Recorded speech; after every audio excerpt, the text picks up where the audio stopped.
hadith that the Prophet ﷺ said, أَيَعْجِزُ أَحَدُكُمْ أَنْ يَكُونَ كَأَبِي ضَمْضَمْ? Is one of you incapable of being like Abu Damdam? And the Sahaba said, Ya Rasulullah, man Abu Damdam? O Messenger of Allah, who's Abu Damdam? And he said, he was a man who every morning when he went out, he would say, Oh Allah, atasaddaqu bi'irdi wa nafsi. I give as sadaqah my dignity and my nafs to people who, and he said, فَلَمْ يَشْتِمْ مَنْ شَتَمَهُ وَلَمْ يَضْرِمْ مَنْ ضَرَمَهُ وَلَمْ يَضْرِبْ مَنْ ضَرَبَهُ. He did not curse those who cursed him. He did not oppress those who oppressed him. And he didn't strike back if somebody hit him. That's an amazing hadith. You know, people, the other day we had an event and I was talking about Abu Kalam Azad. How many people know him in here? Abu Kalam. Not very many people, which is really sad. Abu Kalam, I think he's one of the most extraordinary figures of the 20th century. And Gandhi said about him, he was literally Gandhi's closest friend. He's closer than Nehru and the other people in the Congress. And he should be really as known as Gandhi. Gandhi is a hero of the 20th century. People don't realize it was the Muslims that brought Gandhi to South Africa.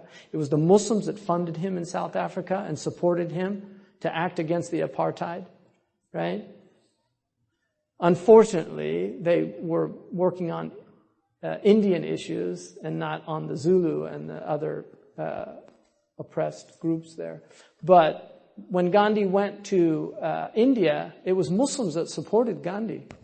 Really. I mean, it's quite amazing. But Abu Kalam was very close to him. Abu Kalam was born in Mecca.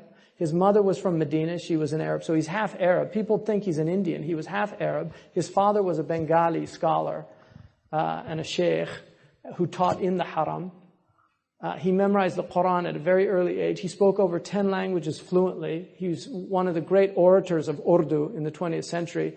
And he was at the head of the nonviolent movement and did not see it inconsistent with his Islam. And like Martin Luther King said, even if I wasn't for nonviolence on principle, I would still be for it in our condition pragmatically. Which is a very intelligent statement. So even though he was principally committed to nonviolence, he recognized also that there's times when nonviolence is just a more pragmatic approach. If your enemy has nuclear power and you don't, nonviolent resistance makes more sense if they're going to use nuclear weapons against you. But somebody said, oh, you're being romantic about nonviolence or something. And I just, people are romantic about violence.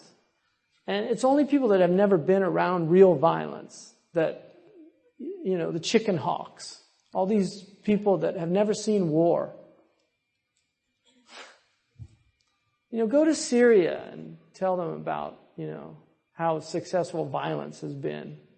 Really, go to Iraq, ask them how the war's going, how the great jihad is going. There's so much human suffering. People used to go out on battlefields, they would fight like, dignified human beings. I mean, fighting's bad enough, but at least they did it in ways. The Prophet ﷺ, they went out in battlefields, Uhud, Badr. They left the city, they went out, they fought. They didn't kill women and children. Now, so many women and children have been killed in this battle. All these traumatized children. We've got generations of trauma here. This isn't going to go away in one generation. Generations of trauma. 5 million refugees just from the Syrian event. So this whole idea about, according to Imam al-Baghawi in his tafsir, and he mentions Sahaba proving this, and the students of Ibn Abbas, the original Sharia, the very first Sharia given to human beings was nonviolent. And that's why when it was granted permission, it was said, Udina lilladina. Udina, right? Lilladina. It was granted, yuqataluna, those who are being fought, they're given permission, بِأَنَّهُمْ ظُلِمُوا, because they have been oppressed. Right? They were given permission. Right? Udina. And that's idhin. So people forget that. And there's many hadiths about towards the end of time breaking weapons and If violence will, if there's an end in sight, and we believe in just war. I'm not against. I'm not a pacifist by any means, but I am a pragmatist about that. So there are times when I really feel that nonviolence is a much more intelligent approach to dealing with the problems of oppression. Anyway, it's my own opinion. This is the nice thing about, at least we can be civil about differing, but there's so many Muslims that if you differ with them and disagree with them, they'll just smash you over the head. And that's their approach. Ibn Taymiyyah in Jawab al-Sahih says, Christians ask us, and he's talking about Syria, because Syria never, they didn't get to 50% Muslim until the 5th century of Islam. Egypt, it took 300 years. Andalusia never achieved 50%. People think everybody just became Muslim. Those people were devout Christians. It's not easy to leave a religion. Now it's easier. But in the pre-modern period, no. It was very difficult to leave a religion. But Ibn Taymiyyah said in that book, which he talks about the Bible, it's an important book, 6-volume book on the Bible. And he was a great scholar of comparative religion. But he says that we have people, Christians come and ask us questions, and the Muslims say, "La na'atika ar-rad illa as-sayf." The only response you're going to get from us is the sword.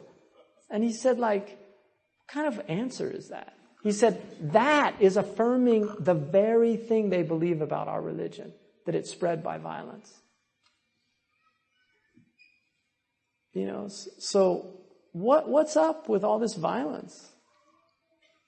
Because it's really strange. All these youngsters that want to revive, killing, and they think it's some kind of fashionable thing or something. It's going to be, no. Yeah, you haven't been, you got your little Kalashnikov and they're dropping bombs on you. So the solution is, okay, let's get bombs too. And then we can drop bombs on them. Great solution. Escalate the whole thing. Because that ends in nuclear. That's the whole modern madness, And don't think, Americans use nuclear weapons twice on human beings. Twice. Hiroshima and Nagasaki, the 2 largest Christian communities in Japan. So they weren't averse to killing yellow Christians. So don't think they'll have a hard time killing brown Muslims, right? And